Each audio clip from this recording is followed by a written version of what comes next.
चलो आज हम लोग मैट्रिक्स से स्टार्ट करते हैं।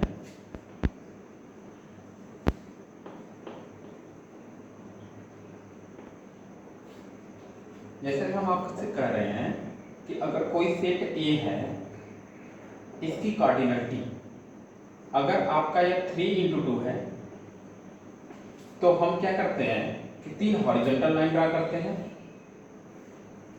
और हम 2 वर्टिकल लाइन ड्रा करते हैं। यह हॉरिजॉन्टल लाइन और वर्टिकल लाइन एक दूसरे को जहां पे इंटरसेक्ट करते हैं वहां पे हम क्रॉस का साइन लगा देते हैं।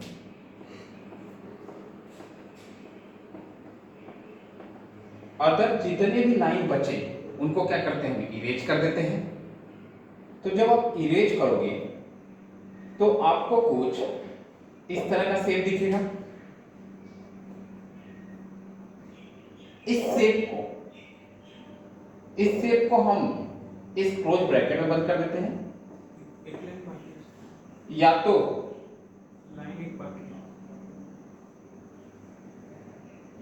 क्लोज ब्रैकेट में रख देते हैं, या तो इस शेप को हम एक ओपन ब्रैकेट में बंद कर देते हैं। यही जो हमारा रिप्रेजेंटेशन होता है, इसी रिप्रेजेंटेशन को हम लोग मैट्रिक्स बोलते हैं। क्या बोलते हैं? मैट्रिक्स बोलते हैं।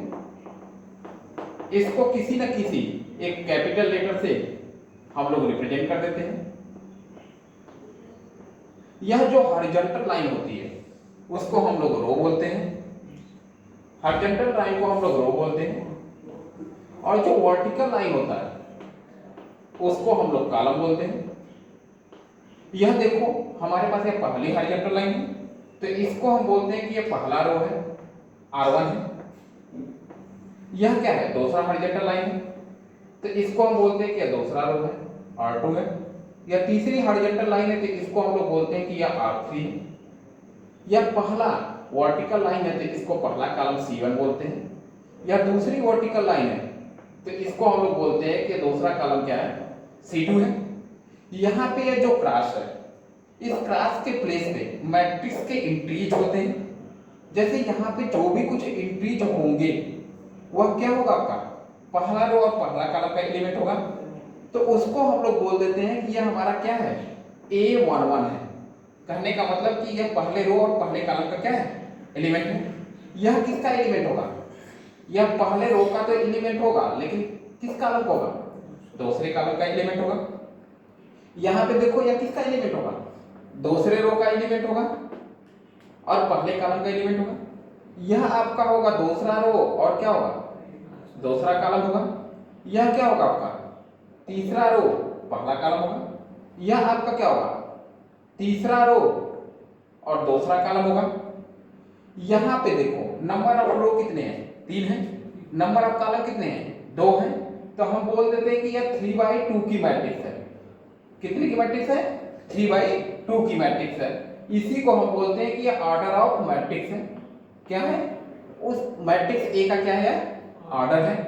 जैसे अगर हम आपसे बोलते हैं कि एक मैट्रिक्स ए है, आपको वह इस तरह लिखा गया है, यह A11 A12 dot dot A1 n है, यह A21 लिखा गया है, यह A22 है, यह आपका A2n है, यह आपका क्या है?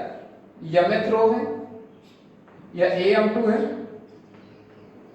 और यह हम आपका बोल रहे हैं कि AMN है।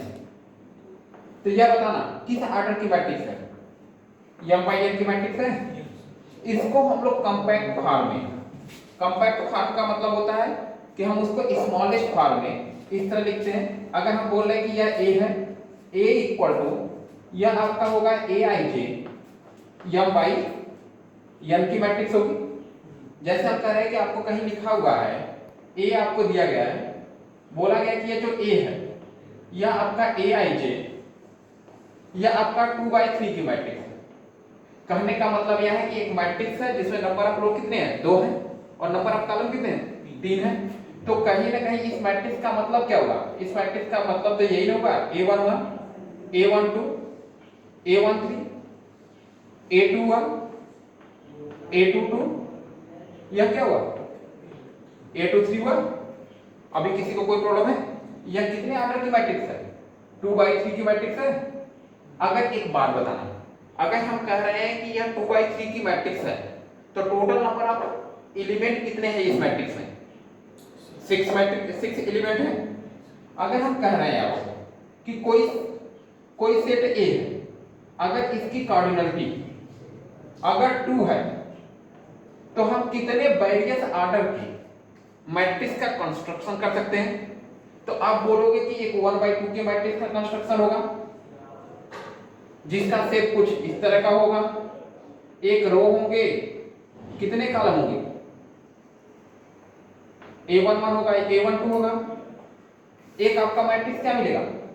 2/1 के ऑर्डर का मिलेगा। कहने का मतलब कि 2 रो होंगे A11 और कितने कॉलम होंगे? एक कॉलम होगा। बताना, अगर किसी सेट A की कार्डिनलिटी 2 है तो हमारे पास कितने वेरियस ऑर्डर के मैट्रिक्स मिलेंगे? हमारे पास वेरियस ऑर्डर के मैट्रिक्स कितने होंगे? 2 होंगे कि 2 से ज्यादा होंगे? 2 ही होंगे ना। अगर हम आपसे कह रहे हैं कि कोई सेट A है, अगर इसकी कार्डिनलिटी अगर 3 है तो हम कितने वेरियस ऑर्डर के मैट्रिक्स का कंस्ट्रक्शन कर सकते हैं? एक 1/3 होगा, एक क्या होगा? 3/1 होगा। कहने का मतलब यह है कि हम एक मैट्रिक्स बना सकते हैं जिसमें नंबर ऑफ रो 1 होगा और नंबर ऑफ कॉलम कितने होंगे? 3 होंगे। या तो हम एक मैट्रिक्स बना सकते हैं जिसमें नंबर ऑफ रो 3 होंगे लेकिन नंबर ऑफ कॉलम कितने होंगे? 1 होगा ना। अगर हम कह रहे हैं कि कोई सेट A है, अगर इसकी कार्डिनलिटी 4 है तो हम कितने वेरियस ऑर्डर के मैट्रिक्स का कंस्ट्रक्शन कर सकते हैं? एक 1/4 का करोगे। कहने का मतलब कि एक रो होगा और कितने कॉलम होंगे? 4 कॉलम होंगे। एक आप बना सकते हो 4/1 बना सकते हो। कहने का मतलब क्या होगा? 4 रो हुए, एक क्या हुआ? कॉलम हुआ। या तो आप क्या बना सकते हो? एक 2/2 की मैट्रिक्स बना सकते हो जिसमें कितने रो होंगे? 2 रो होंगे और 2 कॉलम होंगे। क्या और कोई वेरियस ऑर्डर की मैट्रिक्स का कंस्ट्रक्शन होगा? नहीं होगा। यहां तक तो आपको बिल्कुल क्लियर है। अगर एक बात बताना, इसको कॉपी करना है? नहीं सर।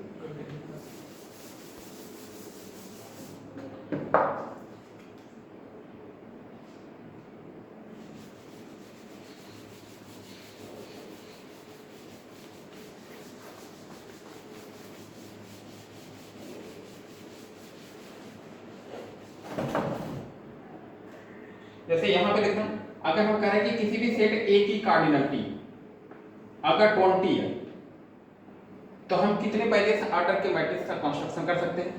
तो आप बोलोगे कि 1/20 होगा, 20/1 होगा, 2/10 होगा, 10/2 होगा, 4/5 होगा, 5 क्या होगा?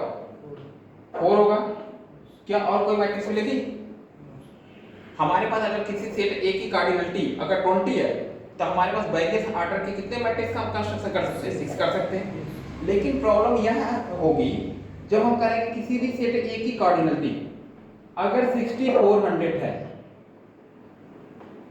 या तो किसी सेट A की कार्डिनलिटी 100 के पावर 100 है। जब इस तरह से नंबर बहुत बड़ा हो जाएगा तब आपसे पूछा जाएगा कि आप कितने वेरियस ऑर्डर के मैट्रिक्स का कंस्ट्रक्शन कर सकते हो। तो क्या इस तरह से आप लिख पाओगे? आप अगर एक बात बताना, 20 के पास जितने पॉजिटिव डिवाइजर होंगे, क्या हम उतने ही वेरियस ऑर्डर के मैट्रिक्स का कंस्ट्रक्शन कर रहे हैं कि नहीं? यस। तो 20 के पास कितने पॉजिटिव डिवाइजर होंगे? इसका पॉजिटिव डिवाइजर फाइंड आउट करने के लिए हमको मेथड पता है। हम कहते हैं कि कोई नंबर n है, इसका फैक्टराइजेशन कर देते हैं और इसका फैक्टराइजेशन प्राइम फैक्टराइजेशन करते हैं। अगर हमसे पूछा जाता है कि हमारे पास कितने total number of positive divisor होंगे तो आप क्या लिख देते हो? अल्फा 1 + 1 इनटू अल्फा 2 + 1 डॉट क्या लिखते हो? अल्फा के प्लस 1। अब अगर देखना 20 का जब फैक्टराइजेशन करेंगे तो आपको क्या मिलेगा? 2 के पावर 2 मिलेगा। इंटू क्या मिलेगा, 5 की पावर 1 मिलेगा। तो हमारे पास कितने वेरिएंस ऑर्डर के मैट्रिक्स मिलेंगे, 2 + 1 इंटू 1 + 1 होगा, कितना हो गया, 6 हो गया।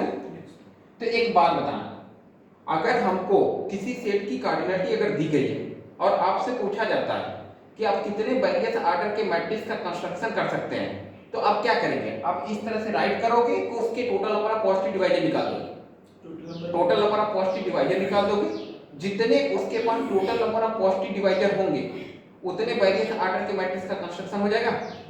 एक बात बताना, अगर हमको total number of positive divisor निकालने नहीं आता, तो क्या हम लोग इस टाइप का अगर प्रॉब्लम दिया जाता तो क्या आप वेरिएंस ऑर्डर के मैट्रिक्स का कंस्ट्रक्शन फाइंड आउट कर लेते, नहीं कर पाते। तो जो नंबर थ्योरी के जितने भी लेक्चर थे, क्या वह इंपॉर्टेंट लेक्चर थे कि नहीं, वह इंपॉर्टेंट लेक्चर थे। अब बताना, अगर हमको दिया गया किसी सेट ए की कोऑर्डिनेट 6400 है, आपसे पूछा जाता है कि आप कितने वेरिएंस ऑर्डर के मैट्रिक्स का कंस्ट्रक्शन कर सकते हो, तो इसका क्या कर दोगे, फैक्टराइजेशन कर दोगे। तो वो बताना 6400 को हम लोग यह लिख सकते हैं 64 इंटू 100 लिख सकते हैं। हम इसी को क्या लिख सकते हैं, 2 के पावर 6 लिखेंगे, इंटू क्या होगा, 2 के पावर 2 इंटू 5 स्क्वायर होगा, यह कितना हो जाएगा, 2 के पावर 8 इंटू क्या होगा, 5 के पावर 2 होगा। तो हमारे पास पूछा जाता है कि कितने हम total number of variance order के मैट्रिक्स का कंस्ट्रक्शन कर सकते हैं, तो आपके पास कितना हो जाएगा,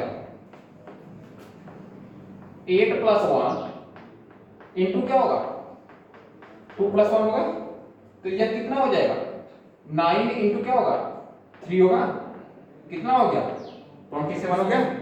अगर हमको दिया जाता, अगर किसी सेट ए की कोऑर्डिनेट अगर 100 की पावर 100 है, तो हम लोग क्या करते, 100 का फैक्टराइजेशन करते, फैक्टराइजेशन करने के बाद ये क्या मिलता है, 2 के पावर 2 इंटू 5 स्क्वायर मिलता, के पावर क्या होता, 100 होता।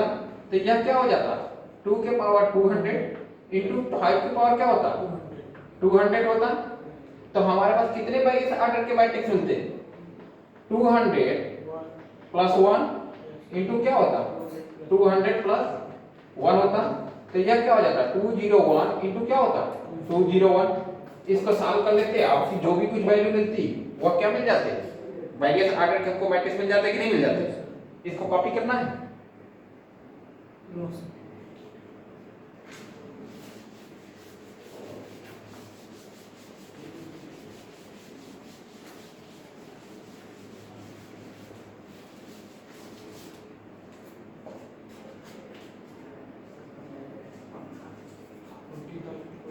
चलो एक बात बताना, अगर हम आपसे कह रहे हैं कि कोई सेट यह दिया गया है जिसमें या 0 रख रहा है या तो 1 रख रहा है, या सेट या हम कह रहे हैं कि हमको एक matrix and A equal to आपको दिया गया है ए आई के, या आपकी जो मैट्रिक्स है या 2/2 की मैट्रिक्स है, चलिए हम ले लेते हैं 1/3 की मैट्रिक्स ले लेते हैं। एंड आपको दिया गया है यह जो मैट्रिक्स के इंट्रीज है ए आई जे वह बिलोंग करते सेट एस से, कहने का मतलब वह क्या होंगे, या तो 0 होंगे या तो 1 होंगे। तब आपसे पूछा जाता है they find total number of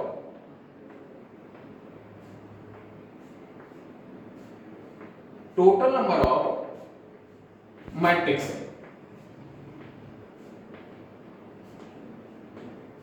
ए, अब अगर एक बात बताना, आपको ए क्या दिया गया है, आपको दिया गया है ए आई जे, यह कितने आर्डर की मैट्रिक्स है, 1/3 की मैट्रिक्स। कहने का मतलब कि ये जो मैट्रिक्स है कुछ इस फॉर्म का है, कितने रो होंगे, एक रो होगा, और कितने कॉलम होंगे, 3 कॉलम होगा। अब अगर बताना, हमारे पास A11 को फिल करने के कितने ऑप्शन हैं, दो ऑप्शन है, या तो हम क्या भर सकते हैं A11 को, दो केस होगा, या तो हम A11 को 0 भर सकते हैं, या तो क्या भर सकते हैं 1 भर सकते हैं।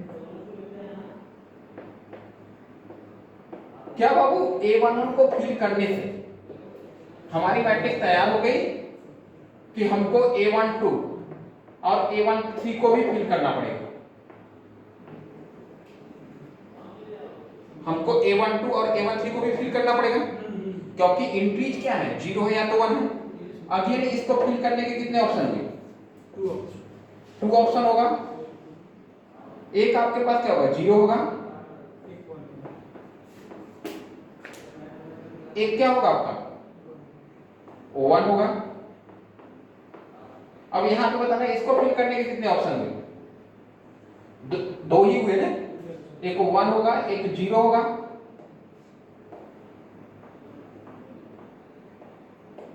अब यहां पे बताना क्या हमारी ये मैट्रिक्स तैयार हो गई कि हमको A13 को भी फिल करना पड़ेगा, A13 को। अब बताना A13 को फिल करने के कितने ऑप्शन है, या तो 0 भर सकते हैं, या तो क्या भर सकते हैं 1 भर सकते हैं। यहां पे भी A13 को फिल करने के कितने ऑप्शन हुए, दो ऑप्शन हुए, या तो 0 भर सकते हैं, या तो क्या भर सकते हैं 1 भर सकते हैं। या 1 0 0 होगा, या तो 1 0 1 होगा। यहां पे भी दो ऑप्शन होंगे, या 1 1 0 होगा, या तो 1 1 1 होगा। अब अगर एक बात बता, क्या ये सारे मैट्रिक्स आपके डिस्टिंक्ट है कि कुछ सेम है, सारे डिस्टिंक्ट ही हैं। दो मैट्रिक्स सेम कब होंगे, जब इसके इंट्रीज और इसके इंट्रीज दोनों के इंट्रीज सेम होंगे, तब वो क्या होगा सेम मैट्रिक्स होगा, अदरवाइज वो क्या होंगे डिस्टिंक्ट होंगे। तो बाबू देखना ये सारे मैट्रिक्स आपके क्या है डिस्टिंक्ट है। तो हमसे पूछा गया था कि अगर कोई सेट S है उसके पास दो एलिमेंट हैं और कोई मैट्रिक्स A दी गई थी जिसका ऑर्डर 1/3 था और उस मैट्रिक्स के जो एंट्रीज थे वो सेट S से थे।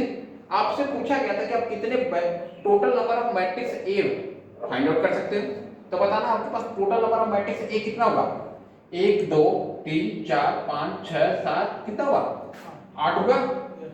अब अगर एक बात बताना, अगर हम आपसे कह रहे हैं कि अगर इस मैट्रिक्स का ऑर्डर अगर बड़ा हो जाता है, जैसे आपसे बोल दिया जाता कि ये 5/3 की मैट्रिक्स है, या सेट S की इंट्रीज को बढ़ा दिए जाते 0 1 2 3 4 कुछ और भी दे दिया जाता, तो क्या आप इस तरह से लिख पाओगे, बहुत ज्यादा बड़ा हो जाएगा। तो एक बात बताना बाबू, हम कह रहे हैं कि हमको 1/3 की मैट्रिक्स चाहिए, तो 1/3 का अगर हमको मैट्रिक्स बनाना है तो हमको इन तीनों एलिमेंट को क्या करना पड़ेगा, फिल करना पड़ेगा। पहले एलिमेंट को फिल करने के कितने ऑप्शन हुए, दूसरे एलिमेंट को फिल करने के कितने ऑप्शन हुए, दो ही होगा ना। तीसरे एलिमेंट को फिल करने के कितने ऑप्शन हुए, तो हमारे पास कितने वेरिएस ऑर्डर के मैट्रिक्स मिल गए, माफ करना हमको वेरिएस ऑर्डर का मैट्रिक्स चाहिए, हमारे पास कितने टोटल नंबर ऑफ मैट्रिक्स मिल गए। यहाँ पे फंडामेंटल लॉ या मल्टीप्लिकेशन लगाओगे, क्योंकि एक मैट्रिक्स को फाइंड आउट करने के लिए हमको तीनों एंट्रीज को भरना मैंडेटरी है कि नहीं। तो पहले एंट्रीज को भरने के लिए ऑप्शन कितने हैं, दो, दूसरे को भरने के लिए कितने ऑप्शन है, दो, तीसरे को भरने के लिए कितने ऑप्शन है, दो। तो हमारे पास कितने वेरिएस ऑर्डर के मैट्रिक्स मिल गए, माफ करना हमारे पास कितने टोटल नंबर ऑफ मैट्रिक्स मिल गया, 8 मिल गया। अगर हम कह रहे हैं आपसे कि अगर कोई सेट A होता, अगर हम कह रहे हैं कि कोई सेट S होता, इसके इंट्रीज 0 1 और -1 होते, एंड आपको दे दिया जाता है यह कोई मैट्रिक्स A है जिसका ऑर्डर यह आपका 3/3 है, वेयर जो मैट्रिक्स A के जो इंट्रीज है वह सेट S से है। तब आपसे पूछा जाता कि आप कितने मैट्रिक्स फाइंड आउट कर सकते हो।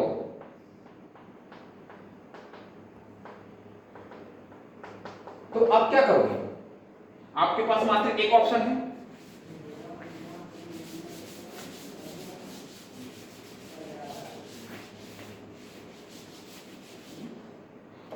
कि आपके पास जो मैट्रिक्स A दी गई है वह आपका क्या है 3/3 के फॉर्म का है। इसको आप बड़े फॉर्म में लिख लोगे इस मैट्रिक्स को, तो यह जो आपकी मैट्रिक्स हो गई यह आपका A11 होगा, यह आपका क्या होगा A12 होगा, यह आपका क्या होगा, A13 हो गया, यह आपका A21 होगा, यह आपका A22 हो गया, यह आपका क्या हो गया, A23 हो गया, यह आपका क्या होगा, A31 होगा, यह आपका क्या होगा, A32 होगा, यह आपका A33 होगा। बाबू इसको भरने के कितने ऑप्शन है, 3 ऑप्शन है। इसको भरने के कितने ऑप्शन है, 3 है। इसको भरने के कितने ऑप्शन है, 3 ही है। आगे इसको भरने के भी 3 ऑप्शन है, इसके लिए भी 3 ऑप्शन है, इसके लिए भी 3 ऑप्शन है, और इन सारे के लिए भी कितने ऑप्शन है, 3 ऑप्शन है। तो हमारे पास कितने टोटल नंबर ऑफ मैट्रिक्स मिल जाएंगे, 3 का मल्टीप्लिकेशन कितने बार होगा, 3 के बाद क्या होगा, 9 होगा। अब इसकी वैल्यू को कैलकुलेट कर लोगे तो आपको क्या मिल जाएगा, टोटल नंबर ऑफ मैट्रिक्स मिल जाएगा 3/3 का। ये क्लियर हो गया।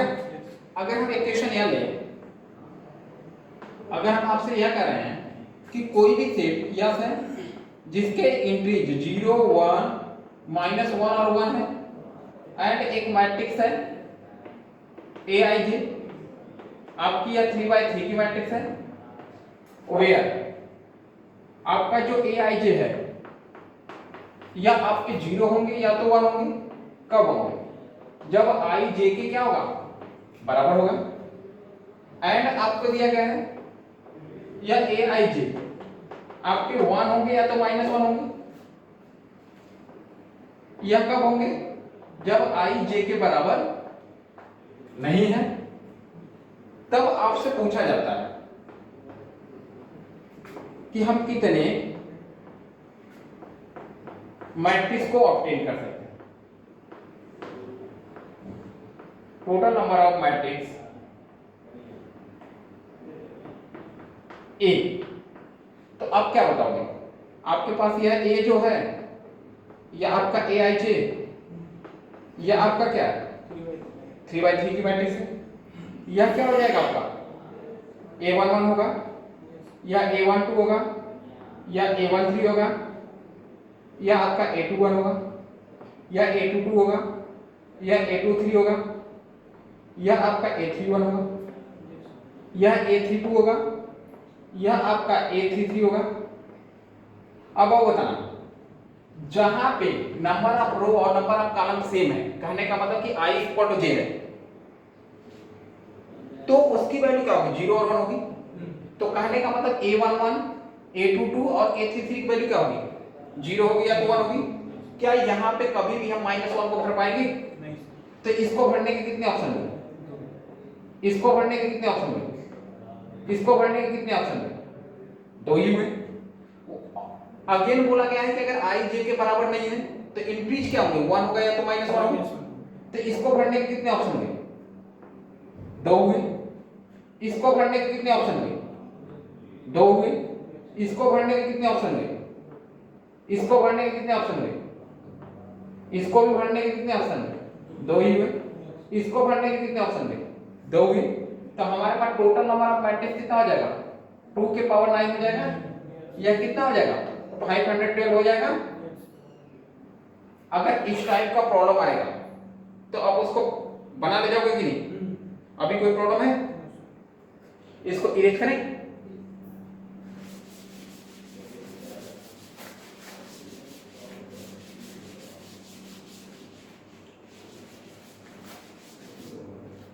चलो यहां पे देखो, अगर हम आपसे कह रहे हैं कि कोई भी मैट्रिक्स ए है, वह बोला गया है कि आपका 2/3 की मैट्रिक्स है, एंड आपको दिया गया है Aij इक्वल टू, आपको दिया गया है सिग्नम फंक्शन दिया गया है, या I + j दिया गया है। इफ बोला गया जब I j के बराबर नहीं होगा, एंड आपको दिया गया है Aij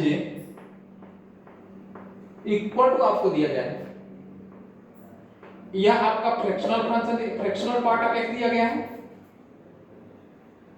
जहां पे आई जे के क्या है, बराबर है, तब आपसे बोला जाता है दे कंस्ट्रक्ट द मैट्रिक्स ए। अब सिग्नम फंक्शन का मतलब समझिएगा, जैसे हम कह रहे हैं कि यह सिग्नम ऑफ एक्स है, तो इसका मतलब यह होता है यह 1 देगा, यह 1 कब देगा, जब x की वैल्यू क्या होगी, 0 से बड़ी होगी। यह -1 देगा जब x की वैल्यू क्या होगी, 0 से छोटी होगी। यह 0 देगा जब x की वैल्यू क्या होगी। यह फंक्शन आप याद रख लीजिएगा क्योंकि ये बहुत इंपॉर्टेंट फंक्शन होता है।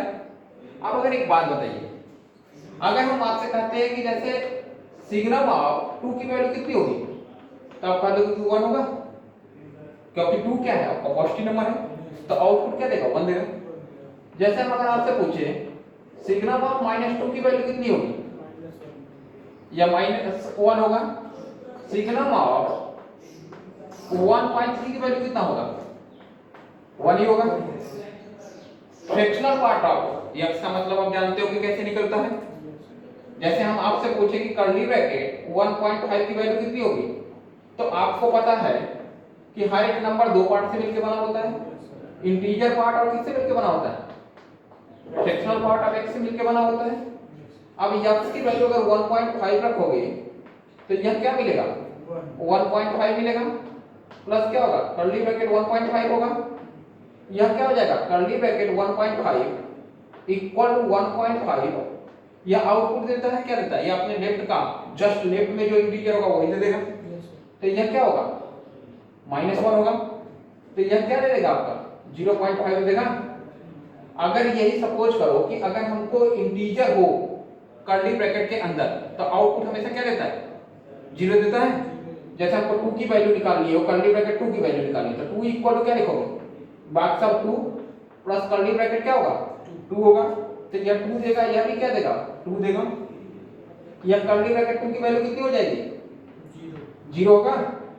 अगर यह -2 होता तो भी क्या देता, 0 ही देता। तो हमको एक चीज पता है कि अगर कर्ली ब्रैकेट के अंदर यह है, यह आपका क्या देगा, 0 देगा। अगर यह आपका क्या होगा, इंटीजर होगा तब। अब आप सिग्नम फंक्शन का मतलब जान गए, कर्ली ब्रैकेट का मतलब आपको पहले से पता था। तो अब हम लोग मैट्रिक्स ए का कंस्ट्रक्शन करें। अब अगर देखो आपसे मैट्रिक्स ए कितने आर्डर का है, 2/3 के आर्डर का है, तो यह मैट्रिक्स ए क्या हो जाएगा, ए आई जे, यह आपका क्या हो जाएगा, 2/3 होगा। अब इसको अगर जनरल फॉर्म में लिखोगे तो क्या होगा, A11 A12 A13, यह क्या होगा, A21, यह आपका A22 होगा, यह क्या होगा आपका A23 होगा। अभी कोई प्रॉब्लम है। अब बाबू एक बात बताना, A11 क्या होगा आपका, A11 आई जे के बराबर है, तो क्या मिलेगा, ये कर्ली ब्रैकेट 1 + 1 मिलेगा, यहां से वैल्यू निकलेगा ना, तो यह क्या हो जाएगा आपका, कर्ली ब्रैकेट 2 हो जाएगा। कहने का मतलब आउटपुट क्या देगा, 0 देगा। अगर हमसे पूछा जाता A22 की वैल्यू कितनी होती, तो भी क्या होगा यार, 0 ही होगा। अगर हमसे A33 की वैल्यू पूछा जाता तो क्या मिलता, 0 ही आता कि कुछ और आता। अगर हम एक बात बताना, अगर आपसे पूछा जाता कि A12 की वैल्यू कितनी होगी, तो आपका वैल्यू कहां से निकलेगा, वहां से निकलेगा कि यहां से निकलेगा, तो यह क्या हो जाएगा, सिग्नम 1 + 2, यह क्या देगा, सिग्नम 3 देगा। सिग्नम 3 की वैल्यू कितनी होगी, 1 होगी, क्योंकि आपको सिग्नम फंक्शन पहले से पता है। अगर A1 3 है तो क्या देगा, 1 + 3 देगा। यह क्या होगा, सिग्नम 4 होगा, ये क्या देगा, 1 देगा। A1 4 है, चलिए आपको क्या चाहिए, A2 1 चाहिए, तो यह क्या होगा, सिग्नम 2 + 1 होगा, यह सिग्नम आपका 3 होगा, ये अगेन 1 देगा। Yes, sir. आपका क्या बचा, A2 3 बचा, तो यह सिग्नम 2 + 3 होगा, यह सिग्नम 5 होगा, इक्वल टू क्या देगा, 1 देगा। तो आपकी जो मैट्रिक्स ए होगी वह आपकी क्या हो जाएगी, 0 होगा, Yes, sir. 1 होगा, अगेन 1 होगा, 1 होगा, 0 होगा, और क्या होगा आपका 1 ही होगा। यह आपके मैट्रिक्स ए का कंस्ट्रक्शन हो गया कि नहीं, अभी कोई प्रॉब्लम है, नहीं है ना। अगर हम दूसरा क्वेश्चन आपसे पूछे, अगर हम आपसे कहें कि a इक्वल टू, अगर आपको दिया गया है aij, यह आपका 3/3 की मैट्रिक्स दी गई है, एंड आपको दिया गया है aij इक्वल टू, आपको दिया गया है साइन i + j/2 दिया गया है। if i j के बराबर नहीं है, एंड आल्सो दिया गया है aij इक्वल टू cos, यह दिया गया i + j, if i equal to j है, then construct the matrix A।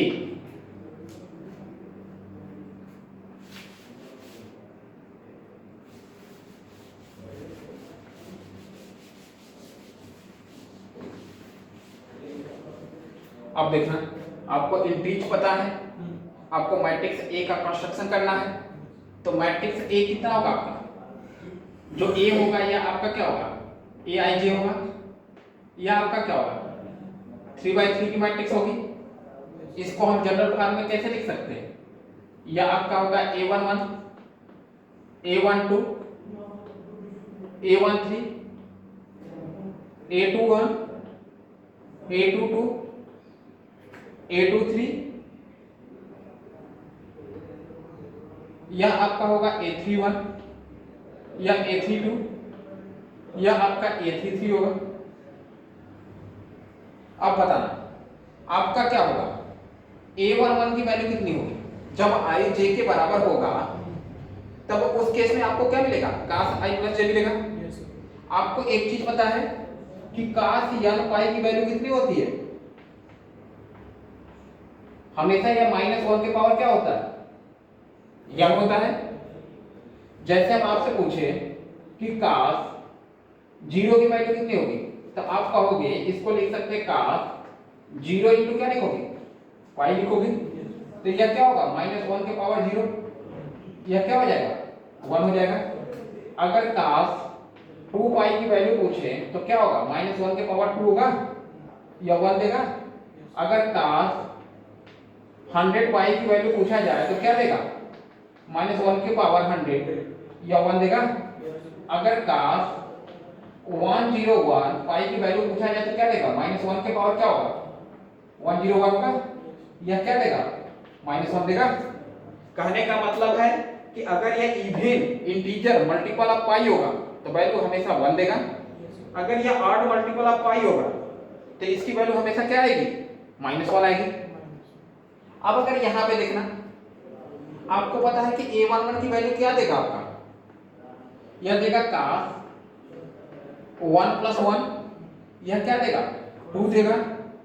चलिए यहाँ पे गलती हो गया, यहाँ पे हम लोग ले लेते हैं कि यह पाई भी यहाँ पे इंक्लूड कर लेते हैं, क्या इंक्लूड कर लेते हैं, पाई भी इंक्लूड कर लेते हैं। पाई जैसे इंक्लूड करेंगे वैल्यू निकालना आसान हो जाएगा। तो यह आपका क्या होगा, cos 2 पाई होगा, तो cos 2 पाई की वैल्यू क्या होगी 1 होगी। अगर हमको a22 निकालना है तो क्या मिलेगा यार, काश क्या मिलेगा 4 पाई मिलेगा Yes, sir. या अगेन 1 देगा। अगर a33 निकालना है तो क्या देगा यार, काश 6 पाई देगा Yes, sir. या अगेन आपका क्या देगा 1 देगा। अब हमको क्या चाहिए, a12 की वैल्यू चाहिए। a12 कहां से निकलेगा, यहां से निकलेगा। यह आपका क्या हो जाएगा, इक्वल टू क्या हो जाएगा, साइन 3 By 2. 2 पाई होगा। Yes, sir. अब अगर एक बात बताना, अगर हम आपसे कह रहे हैं कि यह आपका x एक्सिस है या y एक्सिस है, Yes. तो यहाँ पे थीटा इक्वल टू क्या होता है, 0 होता है। यहाँ पे क्या होता है, theta equal to pi by 2 होता है। यह क्या होता है आपका, थीटा इक्वल टू पाई होगा, या थीटा इक्वल टू क्या होता है 2 पाई होता है। माफ करना है, थीटा इक्वल टू क्या होता है 3 पाई बाई 2 होता है।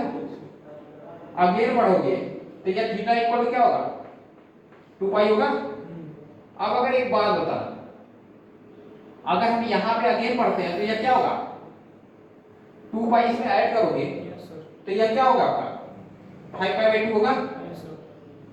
यही होगा कि कुछ और होगा, Yes, sir. 2 पाई जोड़ोगे ना, Yes, sir. यह क्या होगा 5 पाई बाई 2 में अगेन पाई बाई 2 जोड़ोगे तो क्या मिलेगा 3 पाई मिलेगा। Yes, sir. यह क्या मिलेगा 7 पाई बाई 2 मिलेगा। By 2. यह आपका क्या मिलेगा 4 पाई मिलेगा। Yes, sir.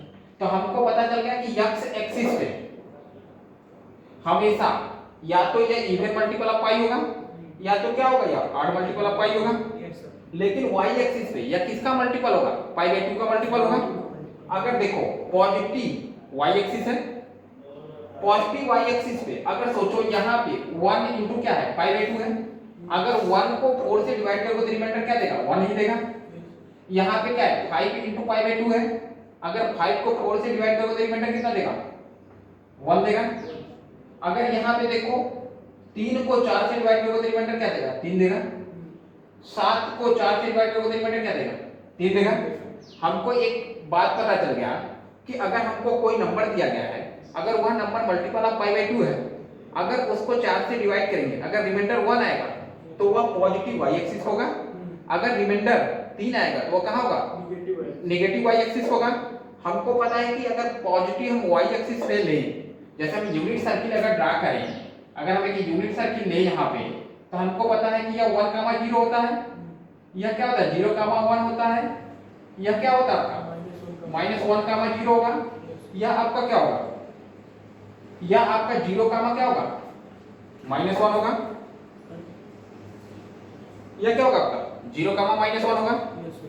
अब अगर हम एक बात बताइए तो हमको पता है कि 1 कामा 0 होगा या 0 कामा 1 होगा या -1 कामा 0 होगा या 0 कामा क्या होगा -1 होगा।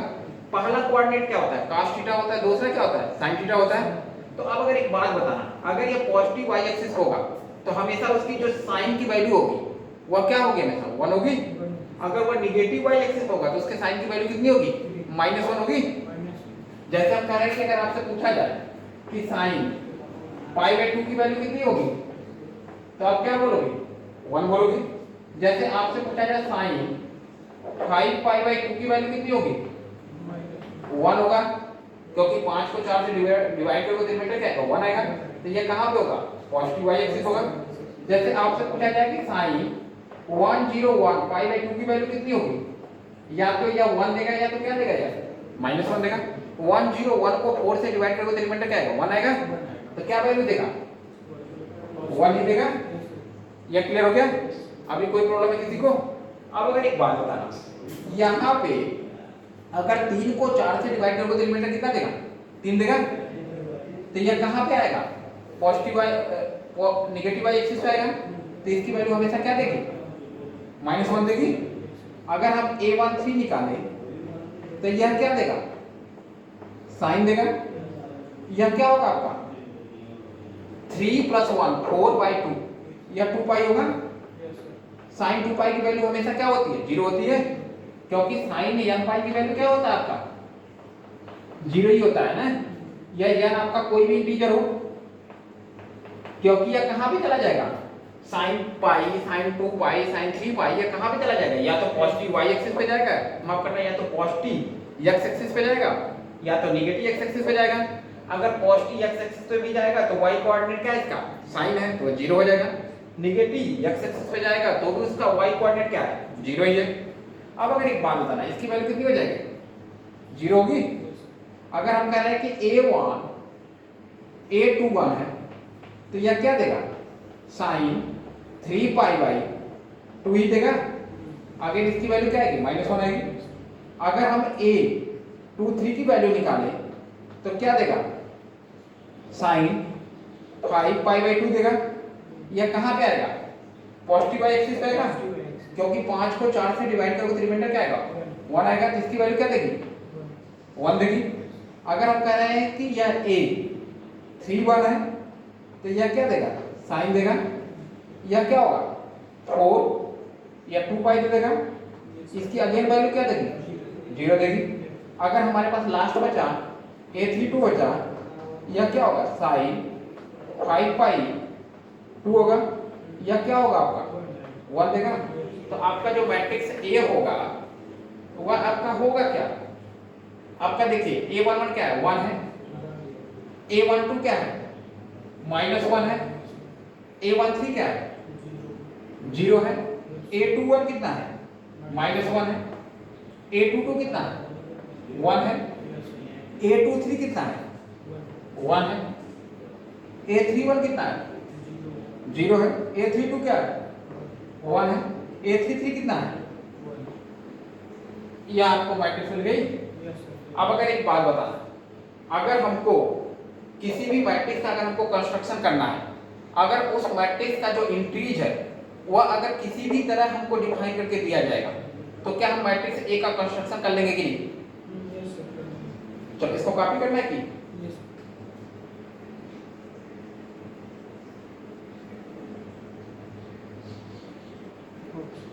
चलिए इसको एडिट इरेज कर दें।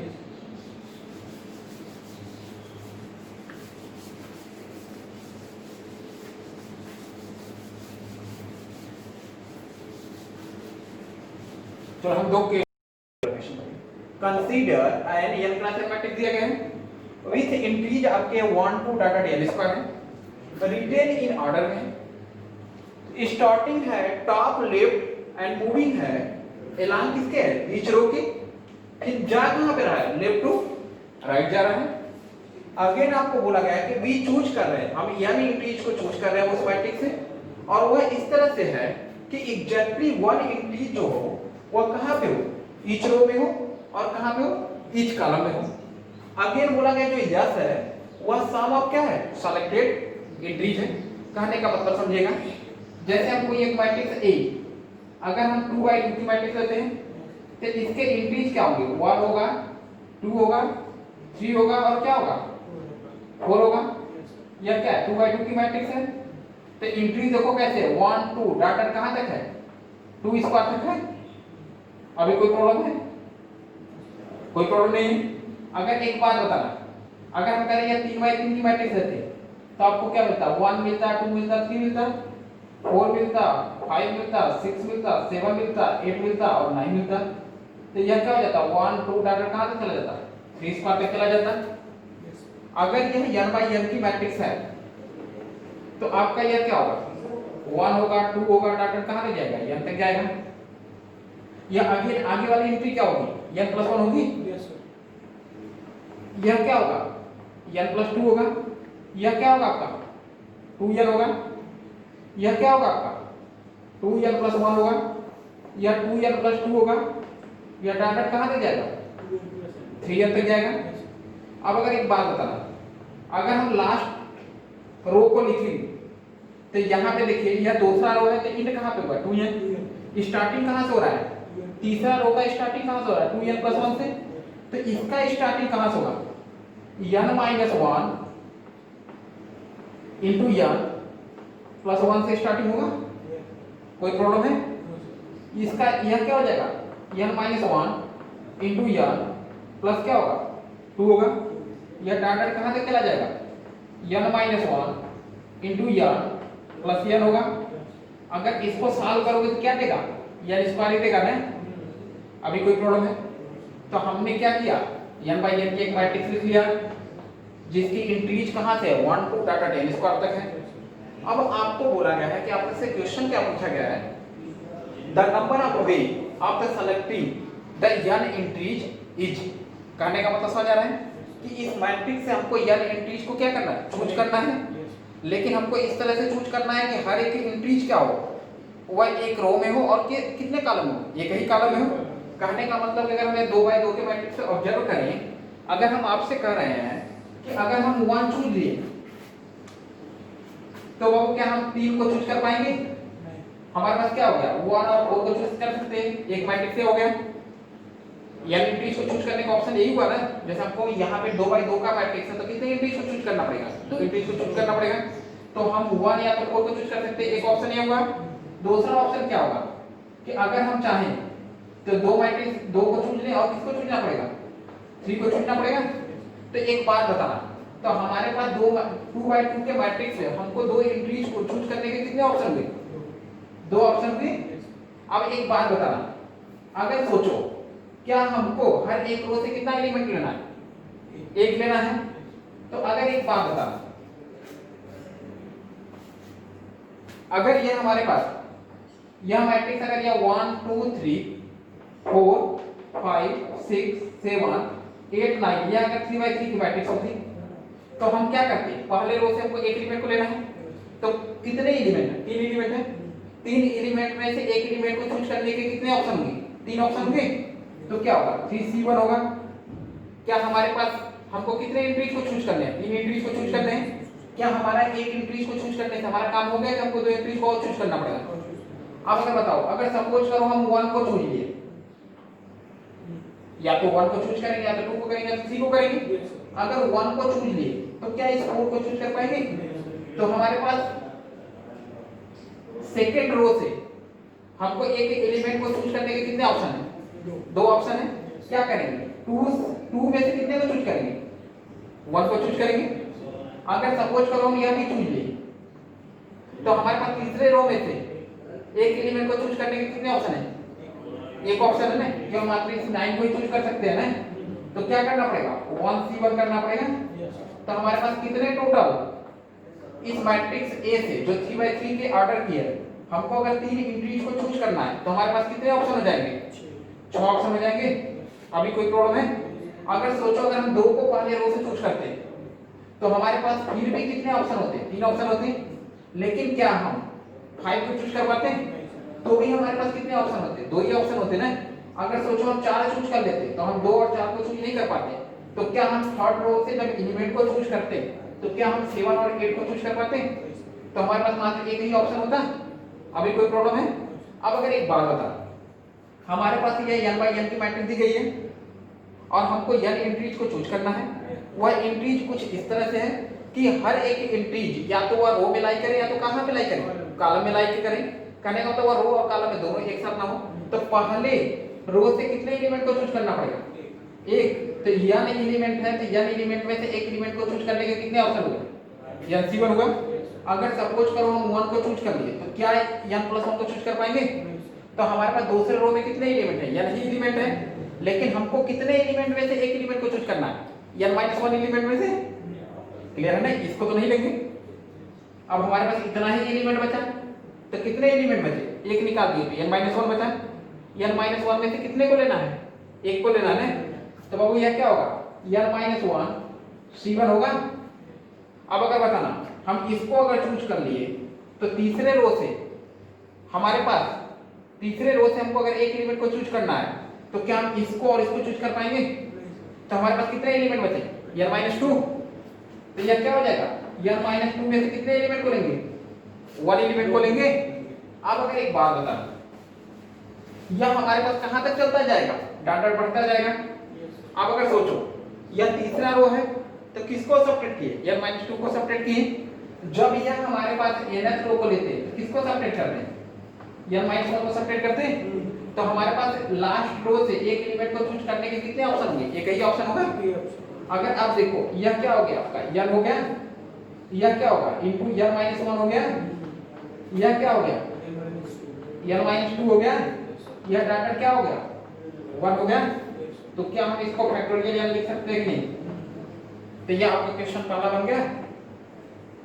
Yes. कॉपी करना है कि इसको इरेज कर देंगे?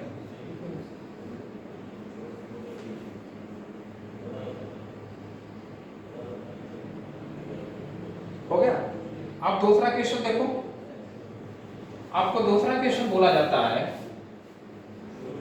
इस मैट्रिक्स ए को रहने देते हैं क्योंकि इसकी जरूरत पड़ेगी। आपका जो दूसरा क्वेश्चन है वह बोला गया है द करेक्ट, पैराग्राफ तो यही है, इस पैराग्राफ का दूसरा क्वेश्चन है, बोला गया कि द करेक्ट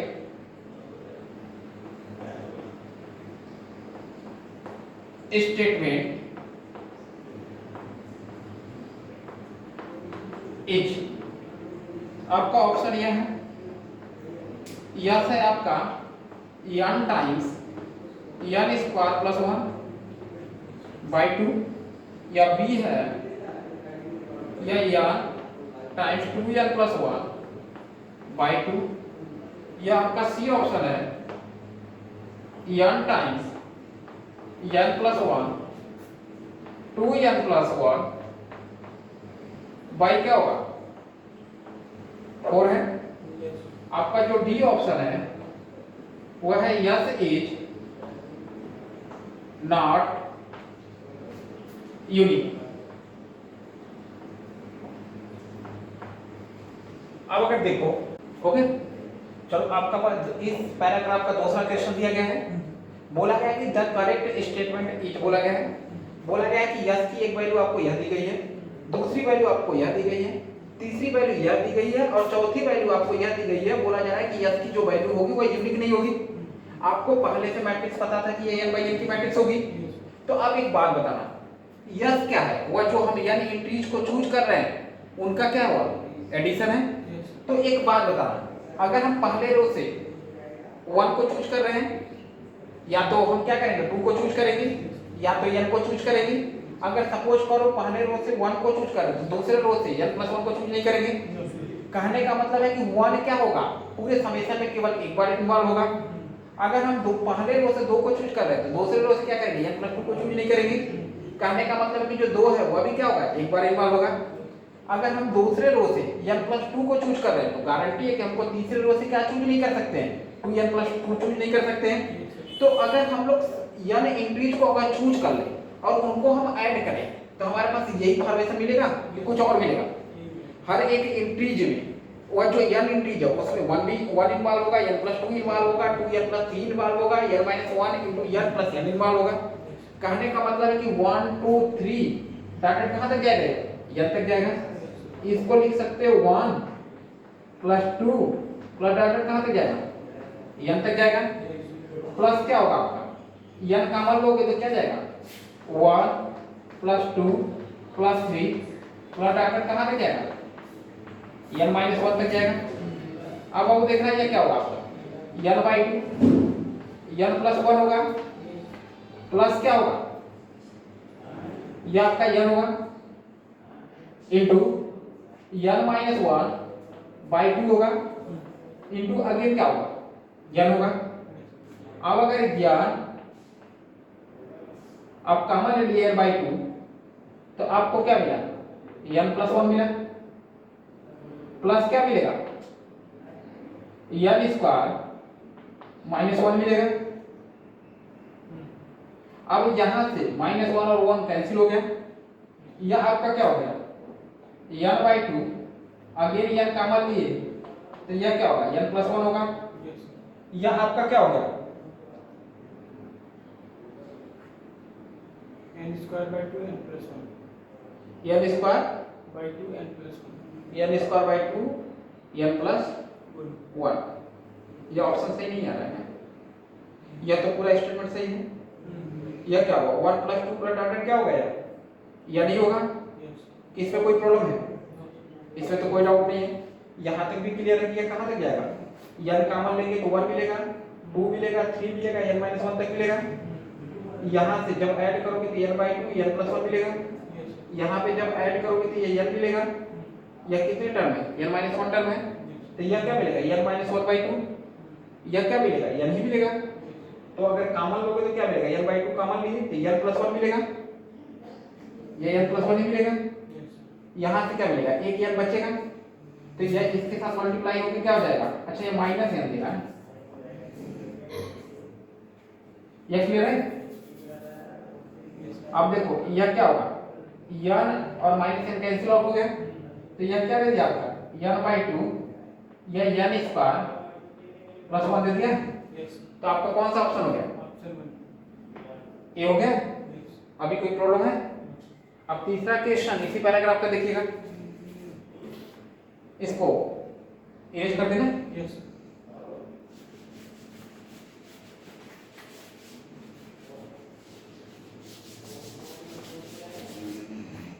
आपका जो तीसरा क्वेश्चन है बाबू का बोला गया है द मैक्सिमम वैल्यू